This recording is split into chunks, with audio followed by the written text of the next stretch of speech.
Hello viewers, welcome to this channel. हमारा आज का टॉपिक है three phase induction motor and this is the first class on this topic. So आज हम लोग डिस्कस करेंगे एक ओवरव्यू, एक glimpse of a three phase induction motor, उसका advantage, disadvantage, introduction and main thing is the construction. Okay, so without wasting any time, let's get started.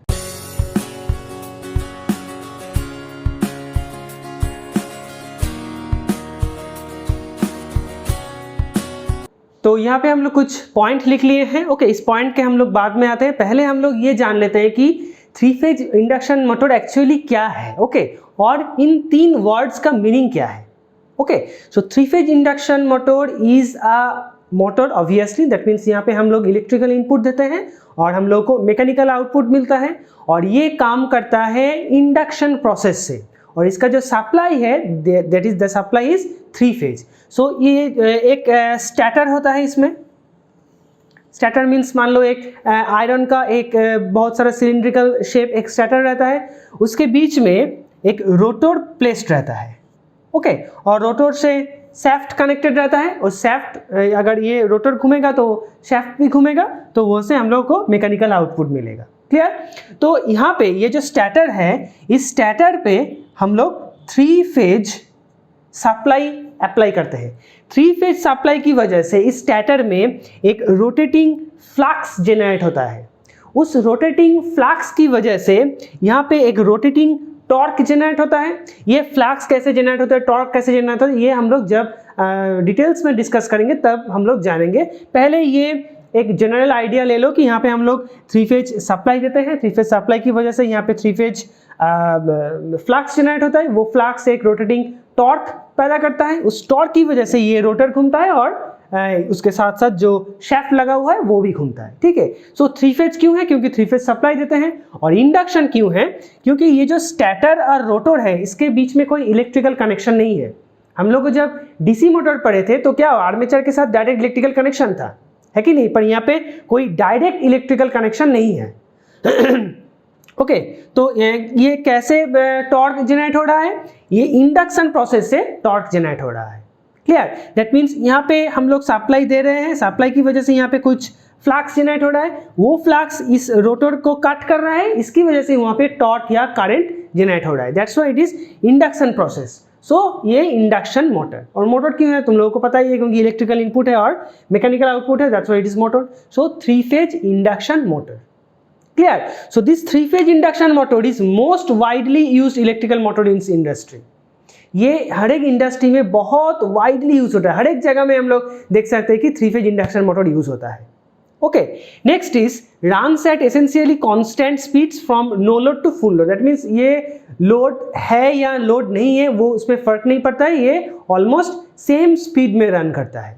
Okay, next is no connection between starter और rotor. जो हम लोगों ने अभी कहा कि starter और रोटर के बीच में कोई इलेक्ट्रिकल कनेक्शन नहीं होता, इसलिए मेंटेनेंस कम करना पड़ता है। ओके, सो नेक्स्ट इज, ये पॉइंट एक इंपॉर्टेंट पॉइंट है, that is transformer with rotating secondary. अब ट्रांसफॉर्मर की बात करते हैं। ट्रांसफॉर्मर एक बार रिकैप्चुलेट कर लो, ट्रांसफॉर्मर क्या होता था। यहाँ पे हम लोग एक छोटा करके ड्रॉ कर रहे हैं।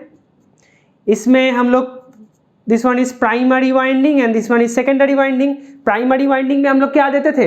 सप्लाई देते थे, और सेकेंडरी वाइंडिंग से हम लोग आउटपुट लेते थे, राइट? और प्राइमरी वाइंडिंग और सेकेंडरी वाइंडिंग के बीच में कोई कनेक्शन नहीं था, इलेक्ट्रिकल कनेक्शन नहीं था। हम लोग ये जो इंडक्शन प्रोसेस से यहाँ पे वोल्टेज जनरेट हो रहा था। तो यहाँ पे देखो प्रिंसिपल सेम है, पर एक छोटा सा डिफरेंस है। दैट डिफरेंस इज, ये जो सेकेंडरी है ट्रांसफार्मर में, वो सेकेंडरी क्या था? स्टेशनरी था। वो घूमता था क्या? नहीं घूमता था। पर यहाँ पे ये जो सेकेंडरी वाइंडिंग है, सेकेंडरी वाइंडिंग मीन्स ये जो रोटर है, इसको हम सेकेंडरी वाइंडिंग की तरह सोच सकते थे। ओके, तो ये सेकेंडरी वाइंडिंग देखो रोटेट कर रहा है, that's why with rotating secondary, that is very important. So induction motor is called a rotating transformer. Okay, rotating transformer जो ट्रांसफार्मर प्रिंसिपल से ही काम करता है, पर इसका जो सेकेंडरी वाइंडिंग है वो रोटेट करता है। Okay, so this is a very important point. Okay, note कर लो। Next is advantage and disadvantage. तो पहला एडवांटेज क्या है? It has simple and rugged construction. Okay, simple क्यों है? क्योंकि इसमें बहुत सारा का कुछ एक्सटर्नल चीज अटैच नहीं है, जस्ट एक मोटर है और रोटर जो है वो भी कनेक्टेड नहीं है स्टेटर से, राइट। वो ये कंस्ट्रक्शन जो है वो बहुत सिंपल है। एंड रॉड कंस्ट्रक्शन क्यों? क्योंकि ये इस मोटर को हम लोग कहीं पे भी यूज़ कर सकते हैं। ये बहुत ही हार्ड, मतलब किसी भी कंडीशन में, हार्ड कंडीशन में, सॉफ्ट कंडीशन में, कहीं पे भी हम लोग यूज़ करते हैं। That's why it is very rod in construction. Construction बहुत ही रॉड कंस्ट्रक्शन है, ओके, वो सॉलिड कंस्ट्रक्शन है। Next is it is relatively cheap, okay. इसका जो कॉस्टिंग है वो लगभग मतलब किसी और मोटर की कंपैरिजन में ये रिलेटिवली चीप है।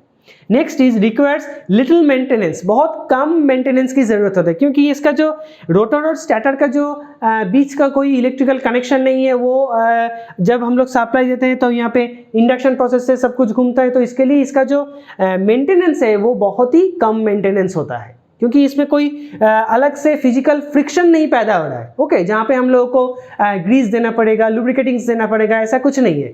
जस्ट इंडक्शन प्रोसेस से काम करे। सो ये जो मेंटेनेंस है वो रिलेटिवली कम लगता है, okay. Next is it has high efficiency and reasonable good power factor, okay. इसका जो एफिशिएंसी है ये बहुत ही एफिशिएंसी है, क्योंकि ये ट्रांसफार्मर प्रिंसिपल से काम करता है। ट्रांसफार्मर का एफिशिएंसी देखो लगभग 98, 97, 98% होता है, okay.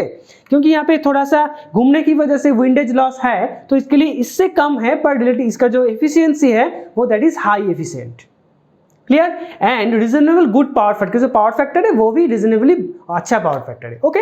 Next is it has self starting torque, ये भी एक बहुत ही इंपॉर्टेंट है। ये सेल्फ स्टार्टिंग मोटर है। ये क्यों सेल्फ स्टार्टिंग है ये नोट करके रखो, क्यों सेल्फ स्टार्टिंग है ये हम लोग पूरा डिटेल्स कैलकुलेशन करके समझेंगे नेक्स्ट क्लास में। क्योंकि मैंने क्या कहा था कि यहाँ पे 3 फेज सप्लाई देने की वजह से यहाँ पे एक रोटेटिंग फ्लक्स जनरेट हो रहा है। वो कैसे जनरेट हो रहा है, हाउ?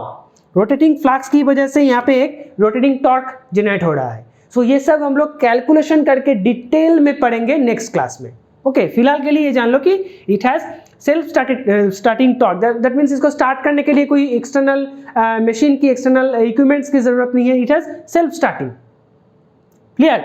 नेक्स्ट कुछ डिसएडवांटेज है। डिसएडवांटेज क्या है? It has constant speed motor and its speed can not be change easily. हम लोगों ने क्या कहा था कि इसका जो स्पीड है वो नो लोड से फुल लोड तक लगभग सेम रहता है। तो हम लोग अगर स्पीड कंट्रोल करना चाहते हैं, जैसे जहाँ पे स्पीड कंट्रोल की जरूरत है वहाँ पे हम लोग 3 फेज इंडक्शन मोटर नहीं यूज कर सकते, okay. Next is it's starting torque is inferior to DC motor, that mean इसका जो स्टार्टिंग टॉर्क है वो डीसी मोटर से कम है। दैट मीन्स जहाँ पे हम लोग को भारी भरकम चीज उठाने की जरूरत है वहाँ पे हम लोग ये इंडक्शन मोटर नहीं यूज कर सकते, जहाँ पे स्टार्टिंग टॉर्क ज़्यादा चाहिए हम लोग को, ठीक है। तो इसके बाद हम लोग कंस्ट्रक्शन देखेंगे। इस पॉइंट में मैं एक बात बताता हूँ कि ये जो रोटर है, रोटर 2 तरह का होता है, अभी हम लोग देखेंगे कंस्ट्रक्शन में। तो एक टाइप का जो रोटर है उसमें स्टार्टिंग टॉर्क उतना नहीं होता है। दूसरा टाइप का जो रोटर है उसमें हम लोग स्टार्टिंग टॉर्क इंक्रीज कर सकते हैं। कैसे कर सकते हैं हम लोग? जो कंस्ट्रक्शन है वो उसमें हम लोग देखेंगे, ओके। तो अब डिस्कस करते हैं कंस्ट्रक्शन के बारे में। तो 3 फेज इंडक्शन मोटर का मेन्स 2 पार्ट क्या है कि stator and rotor, okay. Stator क्या है? देखो मान लो एक चीज मैं दिखाता हूँ, ये कॉपी, ठीक है। इस कॉपी को अगर हम लोग ऐसे रोल करेंगे तो एक हॉलो सिलेंडर का तरह दिखेगा, राइट। ये जो है ये मान लो स्टेटर है। इसके अंदर अगर मैं ये पेन प्लेस करता हूं so that will be a rotor, clear. तो इसका अगर हम लोग ये जो व्यू है ये हम लोग ड्रॉ करेंगे तो कैसे दिखेगा? देखो कुछ इस तरह से दिखेगा। ये जो कॉपी का हम लोग फ्रंट व्यू ड्रॉ कर रहे हैं, ठीक है। और इसके अंदर क्या होता है? रोटर होता है, क्लियर। अब हम लोग क्या डिस्कस किए थे कि इसमें हम लोग 3 फेज जो सप्लाई है वो देते हैं, ठीक है। तो यहाँ पे क्या रहता है ये देखो, ये कॉपी है। इसका जो इनर पेरीफेरी है, नॉट द आउटर पेरीफेरी, इसका जो इनर पेरीफेरी है उसमें स्लॉट्स रहता है। स्लॉट मीन्स अगर इसमें हम लोग कुछ ड्रेन करेंगे, अगर मान लो ये भीतर में हम लोग ड्रेन कर रहे हैं, ओके। एक ड्रेन हम लोग यहाँ पे क्रिएट कर रहे हैं, उस ड्रेन में कंडक्टर जो है वो प्लेस कर रहे हैं, ठीक है। So that's drain is called the slot, okay. Slot, उस स्लॉट में क्या होता है कि कंडक्टर प्लेस्ड रहता है। वो कंडक्टर में हम लोग क्या करते हैं कि 3 फेज सप्लाई अप्लाई करते हैं, ठीक है। यहाँ पे हम लोग क्या करते हैं कि थ्री फेज सप्लाई जो है वो अप्लाई करते हैं, ठीक है। तो थ्री फेज सप्लाई अप्लाई करने से यहाँ पे थ्री फेज करंट फ्लो होगा, थ्री फेज करंट की वजह से थ्री फेज फ्लक्स जनरेट होगा, क्योंकि इसका जो कनेक्शन है, जो वाइंडिंग है स्टेटर का, वो थ्री फेज में रहता है, ठीक है। तो यहाँ पे एक रोटेटिंग फ्लक्स जनरेट होगा, उसकी वजह से रोटेटिंग टॉर्क जनरेट होगा, उस टॉर्क की वजह से ये रोटर घूमेगा, ठीक है। तो स्टेटर क्या होता है, एक्चुअली एक स्टील फ्रेम होता है, स्टील फ्रेम का बना होता है, जहाँ पे three phase connection is there in starter winding and slot in the inner periphery. Inner periphery जो है, ये इनर पेरिफेरी, इसमें स्लॉट रहता है, इसमें कंडक्टर रहता है, ठीक है। उस कंडक्टर में हम लोग वाइंडिंग करके थ्री फेज सप्लाई देते हैं, ओके। और ये जो गैप रहता है एक स्टेटर और रोटर के बीच में, ये एक्चुअली 0.4 mm टू 4 mm ऐसे लगता है, ऐसे रहता है, ठीक है। मतलब बहुत ही कम गैप रहता है, उस कम गैप में ये रोटर घूमता है, ठीक है। तो ये हो गया स्टेटर। मतलब एक बार चीज़ बता देता हूँ कि थ्री फेज इंडक्शन मोटर क्या है। जैसे कि ये कॉपी हम लोगों ने देखा, कॉपी को ऐसे रोल करके ये बन गया स्टेटर, एक सिलेंडर की तरह। इसमें अगर हम लोग ये पेन प्लेस करते हैं, पेन अगर थोड़ा मोटा होता तो अच्छा होता कि प्लेन प्लेस करते, तो क्या है, ये रोटर, ठीक है। तो यहाँ पे हम लोग थ्री फेज सप्लाई दे रहे हैं, इसमें वाइंडिंग्स है, इनर पेरिफेरी में कंडक्टर है, तो इसमें वाइंडिंग्स है, वाइंडिंग में हम लोग सप्लाई दे रहे हैं। सप्लाई की वजह से यहाँ पे एक रोटेटिंग फ्लक्स जनरेट हो रहा है, उस रोटेटिंग फ्लक्स की वजह से ये जो सैफ्ट है और ये जो रोटर है ये घूमता है, ठीक है। That is the basic idea of a three phase induction motor, clear. तो और स्टेटर क्या है, एक स्टील फ्रेम जहाँ पे हम लोग थ्री फेज सप्लाई अप्लाई करते हैं और ये रोटेटिंग फ्लक्स जनरेट करता है, ठीक है। Next is rotor. Rotor actually क्या होता है कि एक सिलेंडर की तरह ही होता है, और ये दो तरह का होता है, squirrel cage rotor and other is wound rotor, okay. तो मान लो ये कॉपी ही हम लोग ले लेते हैं कि ये कॉपी है, ये दैट इज रोटर, ओके। इसके बाहर जो है ये स्टेटर है, ये रोटर है। तो इस रोटर का आउटर पेरिफेरी में स्लॉट रहता है, स्टेटर का इनर पेरिफेरी में स्लॉट था, और रोटर का जो है वो आउटर पेरिफेरी में स्लॉट रहेगा। दैट मीन्स यहाँ पे स्लॉट रहेगा कंडक्टर प्लेस करने के लिए, ठीक है। उस स्लॉट में ये जो इंडक्शन प्रोसेस है, यहाँ पे टॉर्क जनरेट होगा, करंट जनरेट होगा, टॉर्क जनरेट होगा, उसकी वजह से ये रोटर घूमेगा, ठीक है। तो पहले squirrel cage rotor, okay. Squirrel cage rotor क्या है, स्क्विरल केज रोटर कुछ इस तरह से दिखता है। देखो मैं यहाँ पे ड्रॉ करने की कोशिश करता हूँ।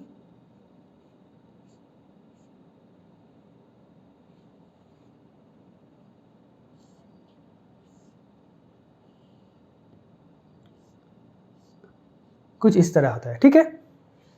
यहाँ पे एक रिंग रहता है, that is called and ring, okay. And ring का काम क्या है मैं बताता हूं। यहाँ पे स्लॉट होता है, ओके। यहाँ पे स्लॉट होता है। ये जो मैं लाइंस ड्रॉ किया हूं, that is nothing but a conductor, okay. तो थ्री फेज इंडक्शन ये स्क्विरल केज रोटर में क्या होता है, एक सिलेंडर की तरह होता है, उसमें स्लॉट्स प्लेस्ड रहते हैं। उस स्लॉट को हम लोग इस तरफ से, और ये कॉपी हम लोग ले लेते हैं, ये जो मान लो कि ये स्क्विरल केज रोटर का एक कंस्ट्रक्शन, ठीक है। इसका जो आउटर पेरिफेरी है, एक सेकेंड, इसका जो आउटर पेरिफेरी है उसमें कंडक्टर प्लेस्ड है। उस कंडक्टर को हम लोग यहाँ से, मान लो एक मेटल का रिंग है, यहाँ पे हम लोग प्लेस कर दिए हैं, ठीक है। क्योंकि ये जो कंडक्टर है, देखो यहाँ पे दो मैं कंडक्टर ड्रॉ कर रहा हूँ, ये तो इस कंडक्टर के बीच में हम लोग अगर कनेक्शन करना है तो यहाँ पे हम लोग को कनेक्शन देना पड़ेगा, है कि नहीं, दिख रहा है ना ऐसे। तो ये कनेक्शन देने के लिए हम लोग एक स्टील रिंग को यहाँ पे अटैच कर देते हैं, क्लियर। उस रिंग को कहा जाता है कि एंड रिंग। एंड रिंग की वजह से वो परमानेंटली शॉर्ट सर्किट हो जाता है, क्लियर। तो इसमें कंडक्टर प्लेस रहता है, कंडक्टर को शॉर्ट सर्किट करने के लिए यहाँ पे एंड रिंग हम लोग यूज करते हैं। एंड रिंग से ये जो कंडक्टर है ये शॉर्ट सर्किट हो जाता है। अब इसका नाम स्क्विरल केज क्यों है, क्योंकि हम लोग अगर स्क्विरल केज कभी देखे हैं कि एक स्क्विरल जो है वो भागता है राइट। तो मान लो कि ये एक रोटर है और यहाँ पे एक स्क्विरल है, तो ये जो भागेगा तो क्या होगा, ये भागता ही जाएगा। तो हम लोग कार्टून में या कहीं पे भी हम लोग देखें कि स्क्विरल केज एक केज होता है जो सिलेंडर की तरह होता है और स्क्विरल उसमें भागता है, ठीक है। तो वो स्क्विरल केज की तरह ये रोटर दिखता है, तो that's why its name is squirrel cage rotor. Clear. अब एक चीज देखो इसमें कि ये जो कंडक्टर है, ये कंडक्टर परमानेंटली शॉर्ट सर्किटेड है, ठीक है। तो यहाँ पे हम लोग अगर चाहे तो कोई भी एक्सटर्नल रेजिस्टेंस यहाँ पे ऐड नहीं कर सकते, ठीक है। इसलिए स्क्विरल केज रोटर का जो स्टार्टिंग टॉर्क होता है वो बहुत लो होता है, हाई स्टार्टिंग टॉर्क नहीं होता है। क्यों नहीं होता है? क्योंकि इसमें हम लोग एक्सटर्नल रेजिस्टेंस ऐड नहीं कर सकते। एक्सटर्नल रेजिस्टेंस ऐड करने से क्या होता है कि करंट जो है, स्टार्टिंग करंट वो रिड्यूस होता है और टॉर्क जो है वो इंक्रीज करता है। पर यहाँ पे स्टार्टिंग करंट जो वो हाई है पर टॉर्क लो है, ओके। सो हम लोग ये जहाँ पे स्टार्टिंग टॉर्क ज़्यादा है चाहिए हम लोग को, वहाँ पे हम लोग स्क्विरल केज रोटर नहीं यूज़ कर सकते। क्लियर। तो अगर हम लोग इस प्रॉब्लम से ओवरकम करना चाहते हैं तो हम लोग को वुंड रोटर यूज़ करना पड़ेगा। कैसे हम लोग यूज़ करते देखते हैं, ठीक है। तो ये एक बार स्क्विरल केज रोटर के बारे में हम लोग फिर से बता देते हैं कि स्क्विरल केज रोटर क्या है। एक सिलेंडर है, सिलेंडर के आउटर पेरीफेरी में स्लॉट्स रहता है, उस स्लॉट्स को एक एंड रिंग से परमानेंटली शॉर्ट सर्किट किया जाता है, ओके। और उस शॉर्ट सर्किट की वजह से इसका जो करंट है, स्टार्टिंग करंट वो हाई रहता है और स्टार्टिंग टॉर्क जो है वो लो रहता है, ठीक है। पर ये जो स्क्विरल केज रोटर है इसका कंस्ट्रक्शन बहुत ही सिंपल है एंड इसका जो रग्ड कंस्ट्रक्शन है, इसलिए ये बहुत वाइडली यूज्ड होता है। मतलब कि जहाँ पे भी हम लोग इंडक्शन मोटर यूज़ करते हैं लगभग सभी जगह में हम लोग स्क्विरल केज रोटर यूज़ करते हैं rather than wound rotor, okay. अब हम लोग देख लेते हैं कि वुंड रोटर कैसे दिखता है।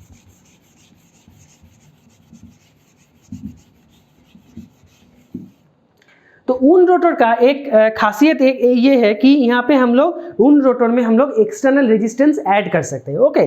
तो वुंड रोटर भी कुछ इस तरह से ही दिखता है।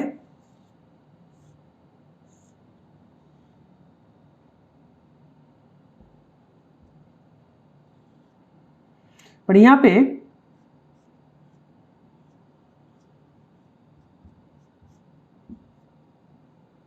that one is slip ring,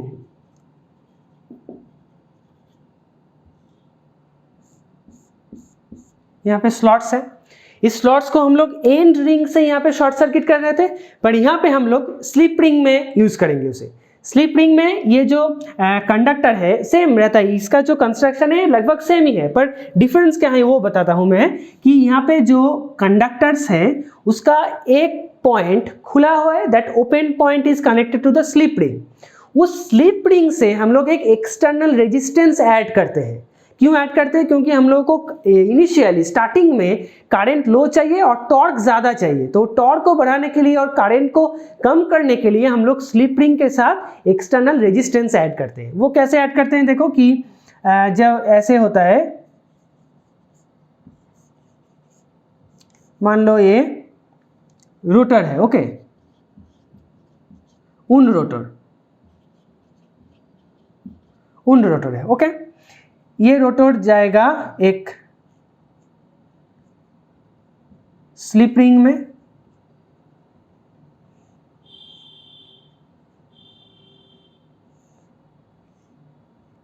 इस स्लिप रिंग से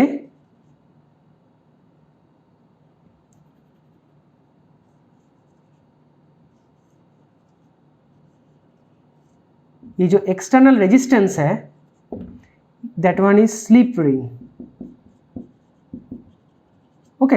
स्लिप रिंग से एक्सटर्नल रेजिस्टेंस में जाएगा।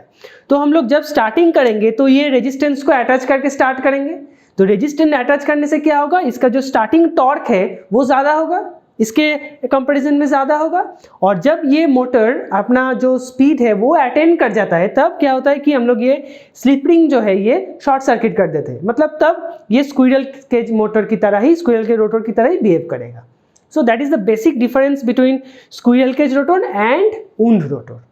Okay, so आज के क्लास में हम लोग क्या देखे हैं कि the basic of three phase induction motor, three phase induction motor क्या है और इसको कहाँ कहाँ हम लोग यूज कर सकते हैं, क्या क्या एडवांटेज है, डिसएडवांटेज है, और इसका कंस्ट्रक्शन हम लोगों ने देखा। Main construction is the rotors, the squirrel cage rotor and the wound rotor. Okay, तो स्क्विरल केज रोटर हम लोग कहाँ पे यूज करते हैं, कहाँ पे यूज नहीं करते वो देखा, और वुंड रोटर हम लोग कहाँ पे यूज करते हैं वो देखा। ठीक है, नेक्स्ट क्लास में हम लोग डिस्कस करेंगे, मैंने जो कहा था कि ये स्टैटर में सप्लाई देने से कैसे 3 फेज टॉर्क जनरेट होता है वो हम लोग देखेंगे, कैसे rotating torque, rotating flux generate होता है वो हम लोग कैलकुलेशन करके देखेंगे। ठीक है, सो आज के लिए इतना ही guys. If you like this video then like the video and share it with your friends, and those who are new in this channel please subscribe the channel and hit the bell icon. मिलते हैं अगले video में, तब तक के लिए Tata and good bye.